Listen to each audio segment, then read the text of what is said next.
Good evening. I'm talking to you from several thousand miles away, and at a time when a very serious British scientist has expressed the opinion that the human race has only a 50% chance of surviving the 21st century.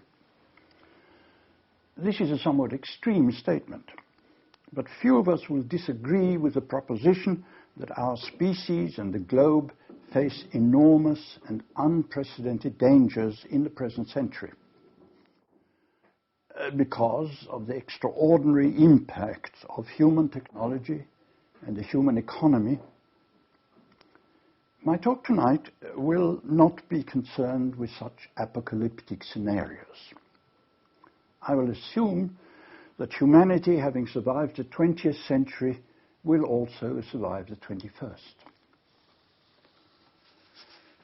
Now, this 21st century is characterized by three main developments with which I shall deal one after the other. The enormous force of and an accelerating rate of our capacity to produce and in doing so to change the face of the globe. This continues and will continue.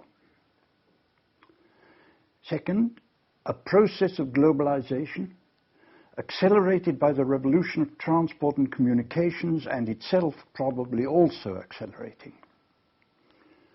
And here I'll make 2 points. Its most powerful effects are due to economic globalization, directly or indirectly. But also, it operates in all fields except that of political power and, insofar as this depends on language, of culture.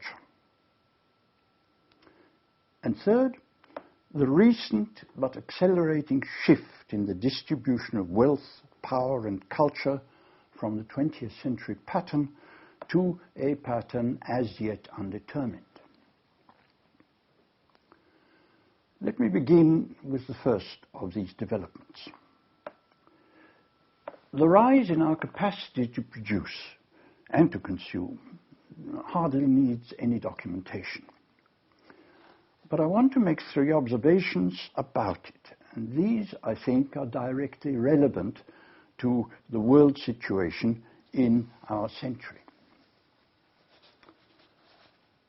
First, concerning the exploitation of limited assets. That includes both the fossil energy sources on which all industry has relied since the 19th century, coal, oil, gas, and also the most ancient foundations of civilization, agriculture, fisheries, forestry. Natural limits are either absolute, given by the size of geological deposit or of cultivable land, or relative, when demand exceeds the capacity of the resource to renew itself, as by overfishing and overlogging. By the end of the 20th century, the world had not approached the absolute limits either of energy deposits or of cultivable land, although the rate at which new land was brought into cultivation seems to have slackened in recent decades. However, it had begun seriously to eat into the Earth's forest cover.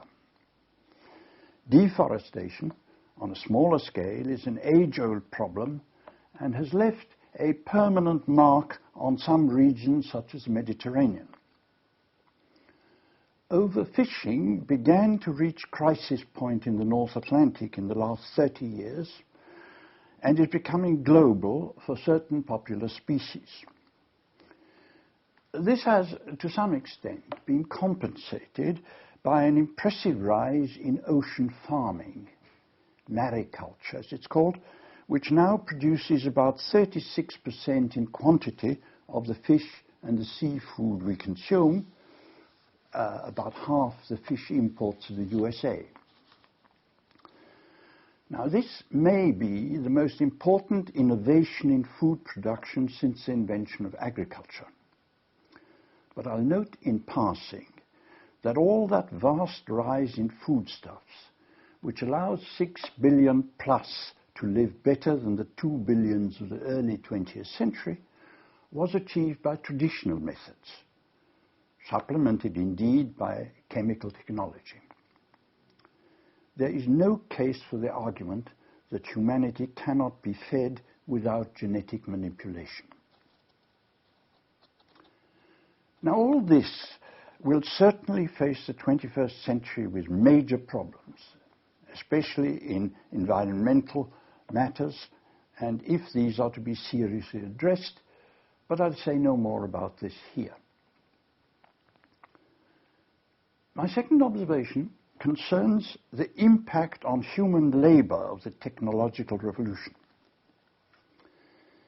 In the second half of the 20th century, for the first time in history, human production ceased to be labor-intensive and became capital-intensive and increasingly information-intensive. And the consequences have been dramatic. Agriculture became the first and remains the first discarder of labor. In this seminar, I needn't document the hemorrhage of the peasantry in Latin America since the 1960s. In short, except for India and parts of sub-Saharan Africa, there are no peasant countries left in the world.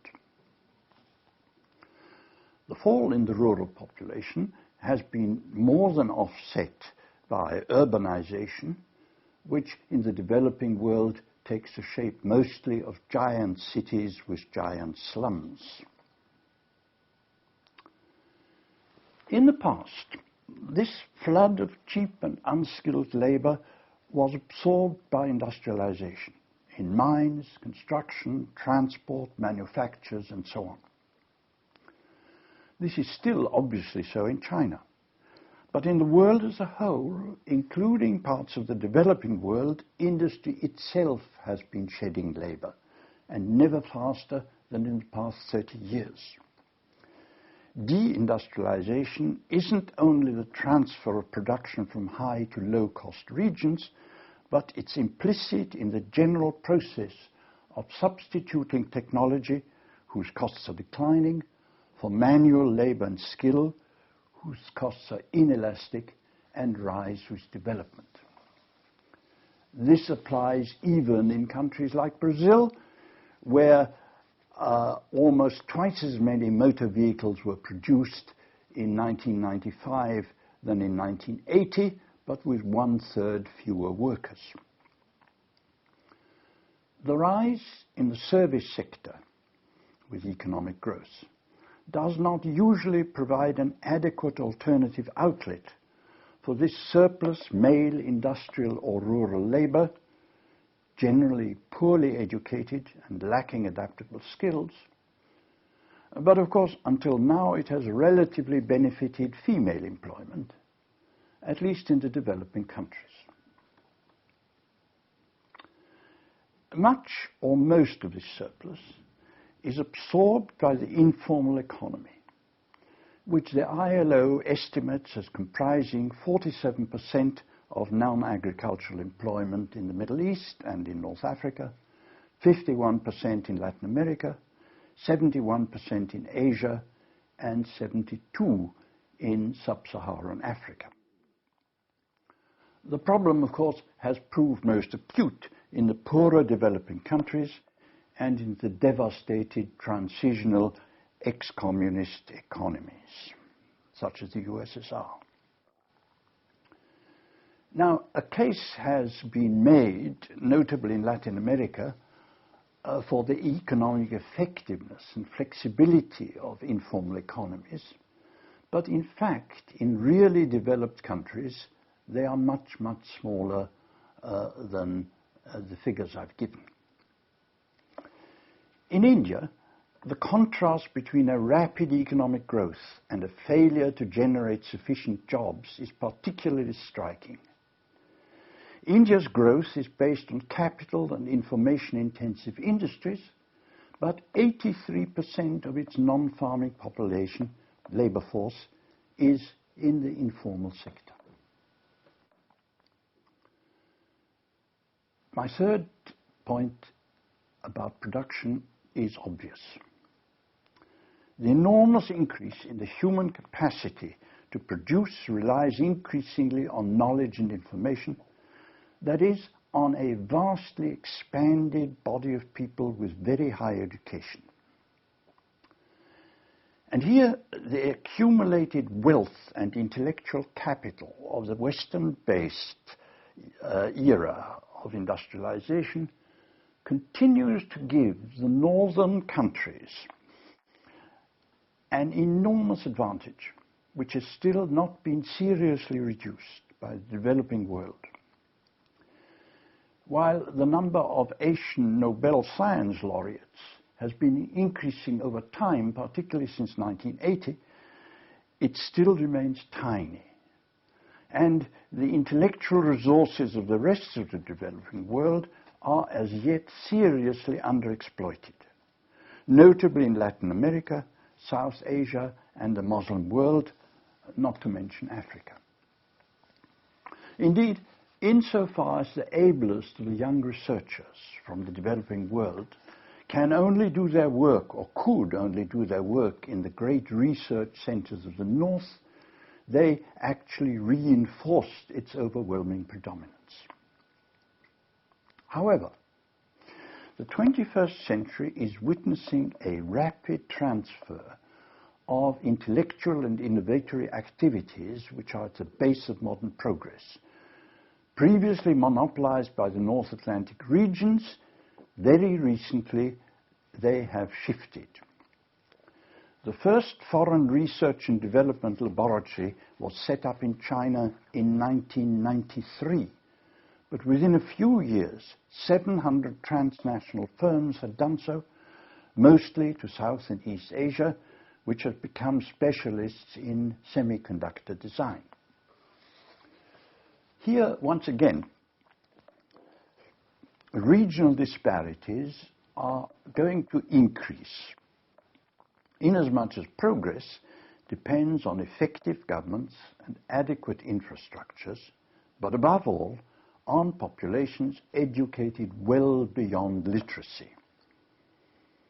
Now, this can, to some extent, be offset by a very good utilization of a relatively small existing reservoir of the highly educated, as in India.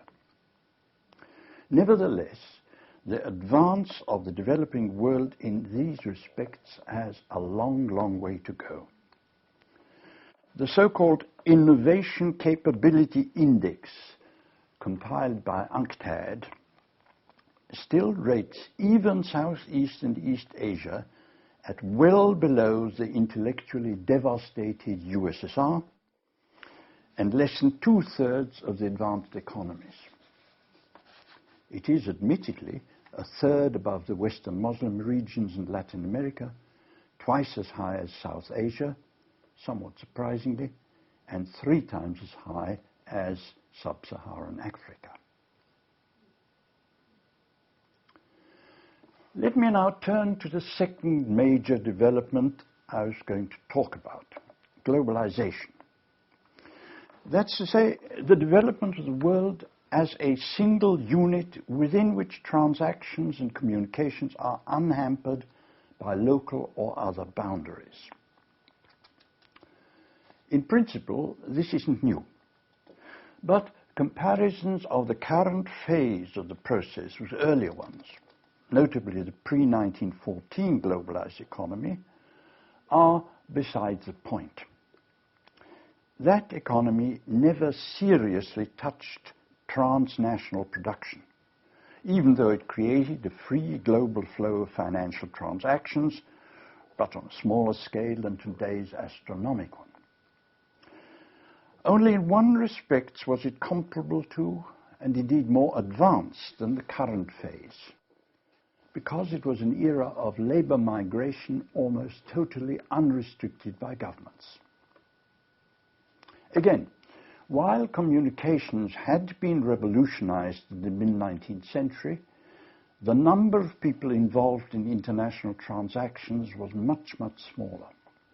In fact, The globalization of production has only been made possible by the communications revolution, which has virtually abolished the constraints of place and time in communication, and by the less dramatic but still enormous revolution in the transportation of goods since 1960, air freight and containers, and, with less technological innovation, of human beings.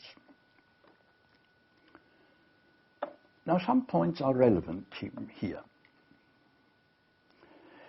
The process since the 1970s is peculiar insofar as it is an unprecedented triumph of a capitalism that relies on the free mobility of all factors of production, with one exception, and on governments dedicated to neoliberal policies.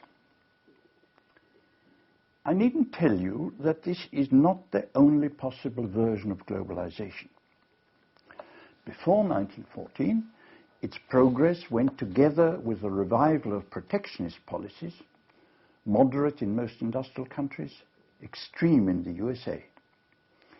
In the golden decades after 1945, it went together with not unsuccessful import substituting policies. And anyway, extreme neoliberal programs do not achieve maximums of economic growth. The most rapid growth of per capita GDP in the advanced capitalist world wasn't in the liberal order between 1870 and 1913, nor in the neoliberal order of since 1970, but in the golden years from 1950 to 73. In the early 21st century, growth rests primarily on the remarkable dynamism of what Angus Maddison has called the 15 resurgent Asian economies. But it wasn't neoliberalism that presided over the extraordinary industrial revolutions in this area. Conversely, the situation of the economies outside these economic dynamos has showed a sharp relative deterioration in the last quarter of a century, and of course a catastrophic one in the successor states of the USSR and the Balkan communist states, and in parts of Africa. Indeed, even so obvious a measure of globalization as the growth of the world volume of merchandise exports has so far been slower in the neoliberal period than in the golden age.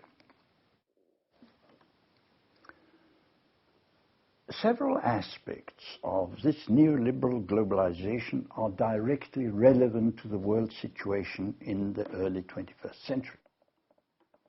It has patently increased economic and social inequality, both internationally and within states. Internationally, inequality may eventually diminish for the dynamic economies of Asia and others capable of catching up with the old developed capitalist countries. But even in the case of India and China, with their billions of inhabitants, the gap is so large that the pace at which they reach the per capita GNP of the USA must be snail-like at best. Remember, the GNP of the USA is 35 times as large as China, 71 times as large as in India. What is more, the rapidly rising gap between the rich and poor within countries reduces the practical significance of even these advances. The 53 Russian billionaires of 2070 tell us nothing about the rest of the Russian standards of life. What they are is another consequence of neoliberal globalization, namely the rise of a small group of the global super-rich, so wealthy that their personal assets may be as large as the national incomes of small or even of medium-sized states. An Indian middle-class market for luxuries, which is counted in tens, some claim even in hundreds of millions, only underlines the fact that in India, 43% of the population lived on less than $1 a day in 2005. So let me say it very clearly. Vast, growing, and only too visible inequalities of wealth, power, and life chances are a recipe for political instability and turmoil in the world. Again, neoliberal globalization, assisted, one must say, by the socially blind policies of the IMF of the time, have led to a sharp increase in economic instability, in the impact of economic crises. The old industrial countries have been comparatively sheltered from cyclical depressions, except for the short-term gyrations of the stock market, but in large parts of the world, and notably in Latin America, Southeast and East Asia, and the Soviet succession state, the impact, as you know very well, has been dramatic. Let me also remind you that this impact had political fallouts, revolutions in Indonesia, and so on. Economic volatility, which has increased, is not a recipe for political and social stability. Finally, neoliberal globalization, by substituting a single global economy for a collection of interacting national economies, severely reduces the ability of governments to influence the economic activities on its territory or relevant to it, and even their capacity to derive revenue from them. Since the end of the centrally planned economies, all states, even the largest, are to a greater or lesser extent at the mercy of the market. This doesn't mean that they've lost all economic clout. What's more, they've retained much of their major historic asset, the monopoly of law and power. But it means that they no longer function as independent economic actors on the theatrical scene of the world, or even as scriptwriters, but as stage designers and directors. And the actors, even the largest transnational corporations, have to take notice of them, since they also own the national stages on which they operate. I'll return to the question of politics in a minute. Nevertheless, the neoliberal globalization has seriously weakened national states as holders of power and policymakers. Politically, the most serious aspect of this weakening is that it deprives state, above all the developed economies, with their ambitious and general social security arrangements, of what has been recognized since Bismarck by rulers as the major tool for maintaining social and political stability, namely the welfare state. Instead of this, market fundamentalism offers the prospect of prosperity for all, or almost all, through the benefits of endless economic growth. But even supposing this works, the demand of citizens for jobs, basic income guarantees, health services, and pensions doesn't diminish. What diminishes is only the capacity or willingness of states to provide for them. Now, this brings me to my second major proposition on globalization. It is indeed almost universal to a greater or less extent, but it stops short of one major human activity, namely politics. There is a historical mechanism for creating a world economy. There is none for creating world government. The only authorities on the globe wielding the power of law and physical force are states. In fact, in the course of the 20th century, the end of empires old and new and the stabilization of state borders in the Cold War reversed an earlier tendency for global imperial expansion and the creation of expanded nation-states. There are today about 4 times as many technically sovereign nation-states than there were 100 years ago. Of course, in one sense, this multiplication has favored economic globalization, since so many of the small or dwarf political units depend totally on the global economy, whether as sources of raw materials, as tourist paradises, or as convenient extraterritorial bases for tax and law evasion. In turn, some of the smaller ones have benefited disproportionately from globalization.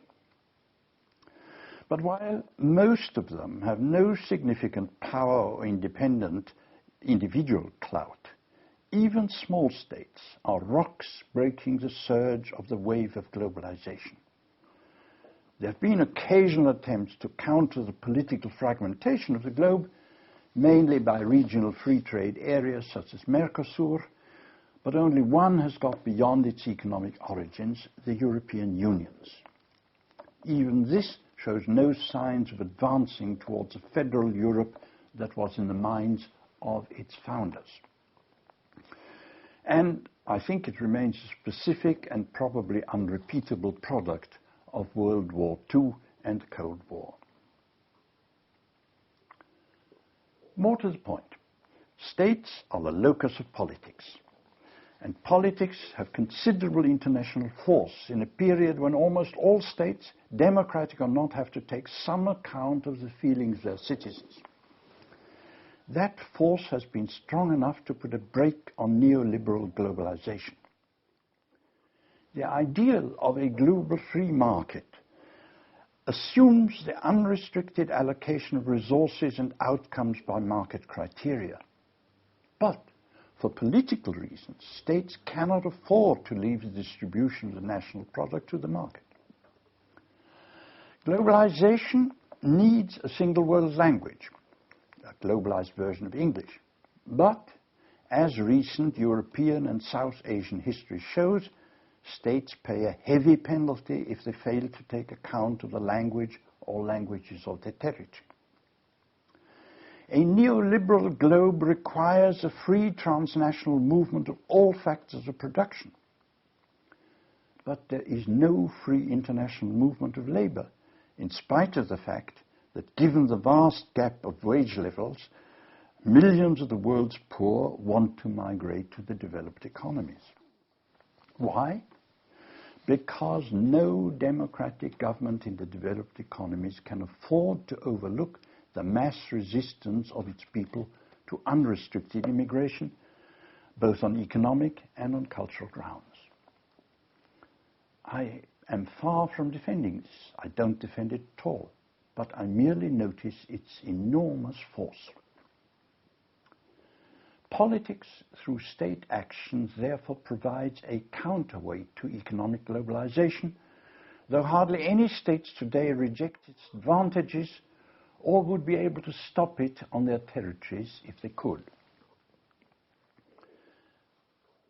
Plainly, not all states are equal.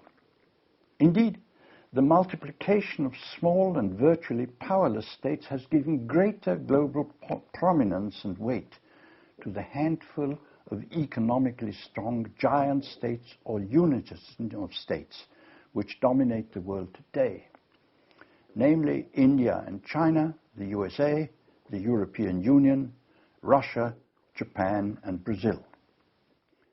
Between them, these comprise about half the world's population and almost 3/4 of the world's GNP.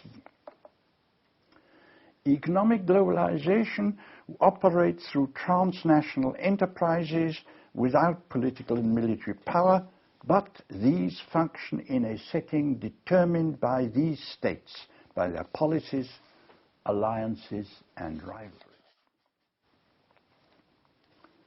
Nevertheless, globalization progresses and will go on doing so even if, as is not impossible, the pace of achieving universal free trade slackens in the next decades. But this brings me to my third proposition about it.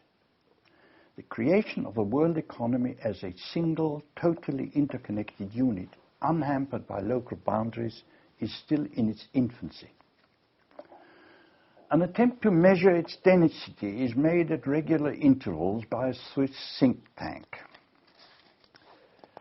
According to this measure, the top 10 states in economic globalization contain only one major economy, the United Kingdom, at number 10. Of the major developed economies, France ranks 16th, the USA 39th, just ahead of Germany and Norway, and Japan 67th. China 55th, Brazil 60th, Russia 76th, and India 105th.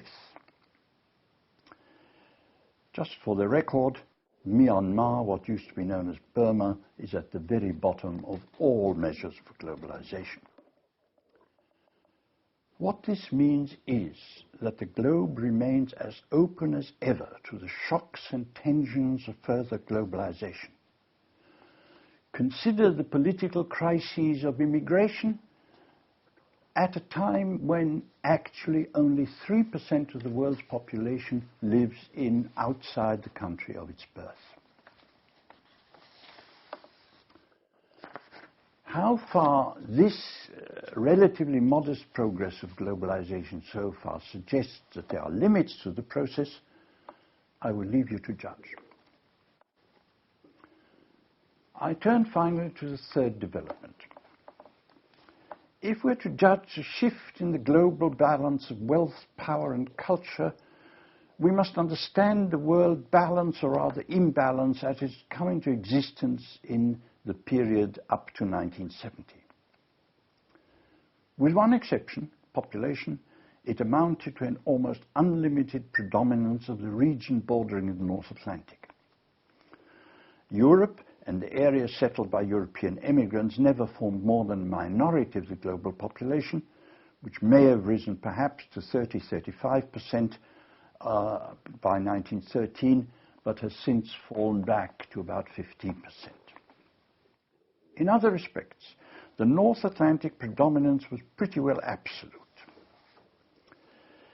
In military terms, the situation wasn't quite so unbalanced, but no power that didn't have the technical and organizational resources of the West could resist a state that did. As for the intellectual fields, except in religion, the ideas that changed the political and cultural world came from Europe. Modernization meant Westernization. Now, in economic power, globalization reinforced the situation of the original northern centers of industrialization and capital development, but this also multiplied the distance between the per capita wealth of these countries and the rest of the world, and gave their populations an extraordinarily high standard of living, social security, and life chances in general. In terms of what might be called the intellectual capital, the monopoly of science and high technology remained, though the center of gravity in these fields moved from Europe to the USA after World War II. In terms of public ideas, until the Iranian Revolution, the ideologies of European North American origin, those born of the American, French, and Russian revolutions, of national state independence, even of fascism, almost universally inspired both governments and those who wanted to overthrow them. This was a situation which began to change rapidly towards the end of the century, but it affected different parts of the world very unevenly. The major regions of the 21st century world are today very different in their demographic structure. There are 4 regions of rapid population growth where something like 30 to half the population are below 15 years, in Africa, Asia, and Latin America. There are 3 mostly regions of development in which population is stable or declining: in North America, in Europe, including Russia, and in the Far East.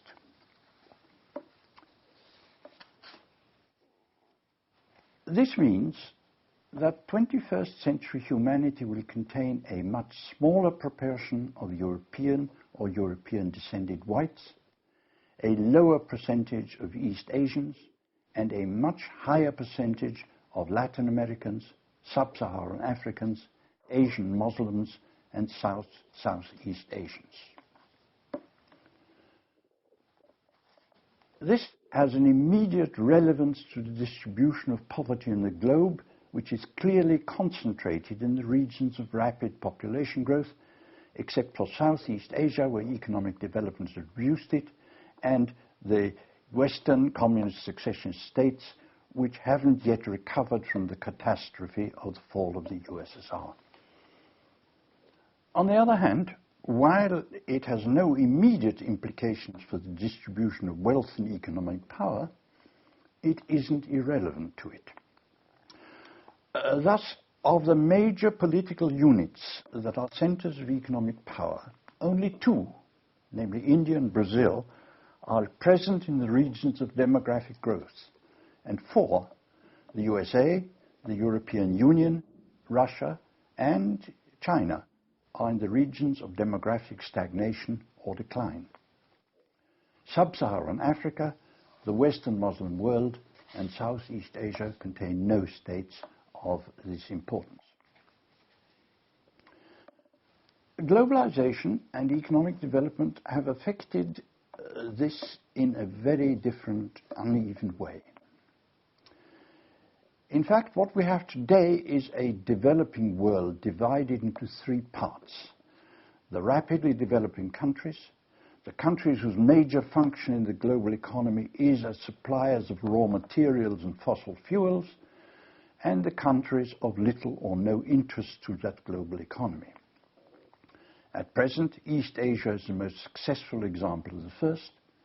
The former USSR and most of the Western Muslim states belong to the second category, and most populations of Sub-Saharan Africa to the third. Now, the major change that began to take place from the 1970s and is gathering pace extremely rapidly today with the industrialization of China is the transfer of the center of gravity of the world economy from North America and the European Union to East, and to a growing extent also to South and Southeast Asia.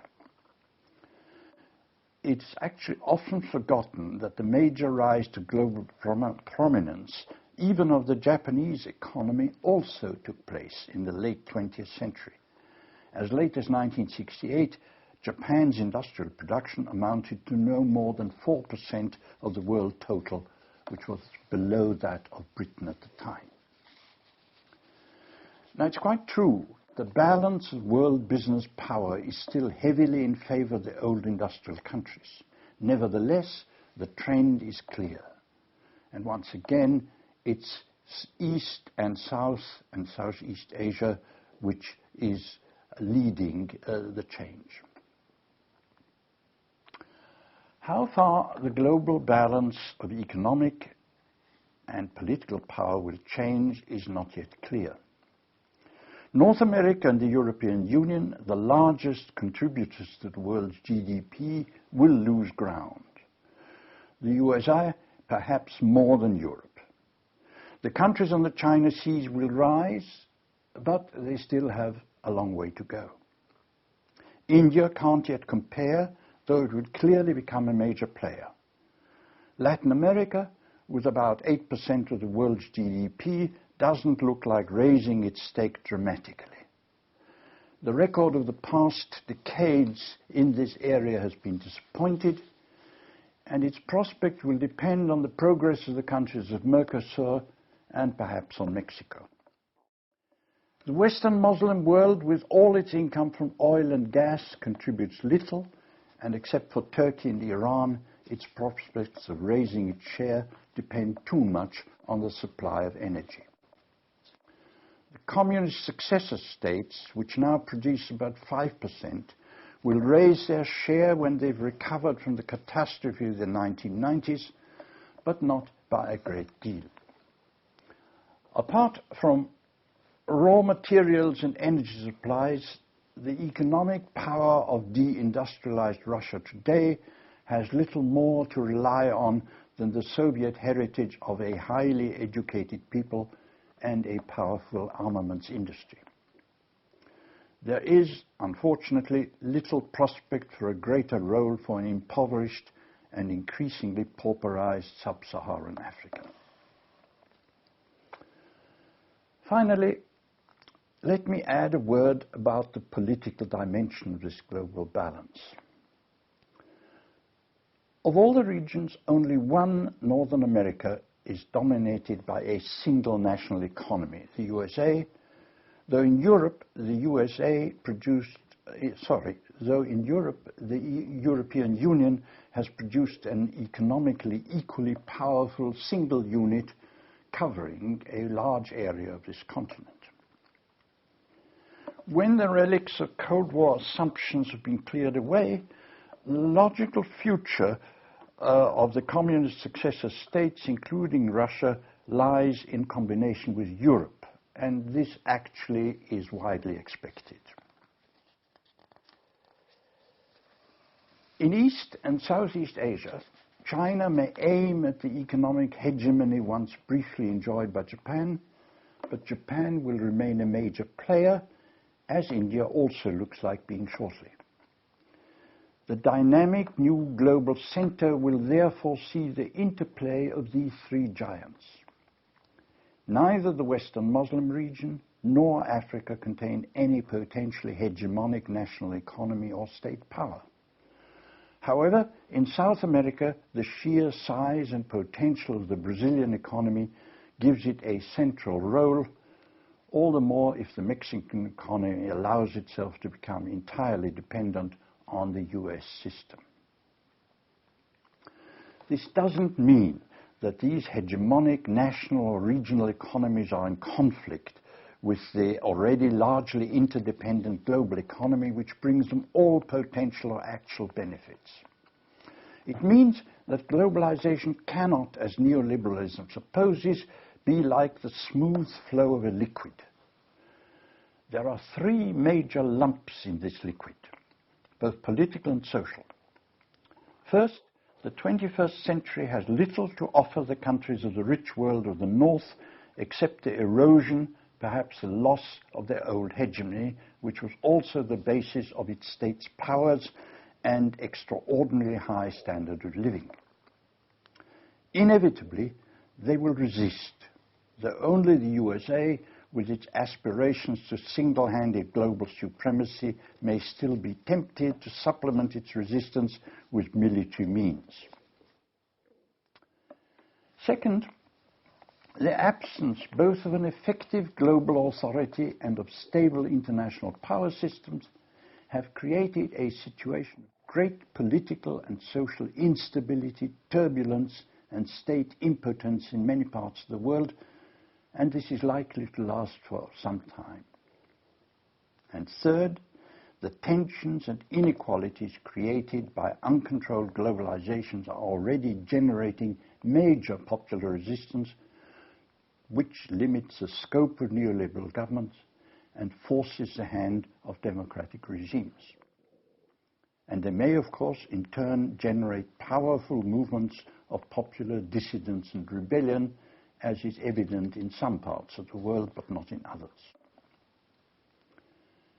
I conclude. We are at present in a phase of transition from a world economy dominated by the North, i.e. recently by the USA, to a new, probably Asian-oriented pattern. Until this new pattern has established itself, we are likely to pass through some decades of violence, economic, social and political turbulence, as in similar transitional periods of the past. It is not impossible that it may also lead to major interstate wars, though this is less likely than in the last century. We may hope that it may in time end in some decades of relatively global stability, as after 1945. But even if it does, this will almost certainly not bring humanity closer to solving a global environmental crisis which its activities will continue to reinforce. What is the part of Latin America in this global prospect? That is the question which you as experts will be addressing much better than I as a non-specialist in this colloquium or seminar. Thank you very much.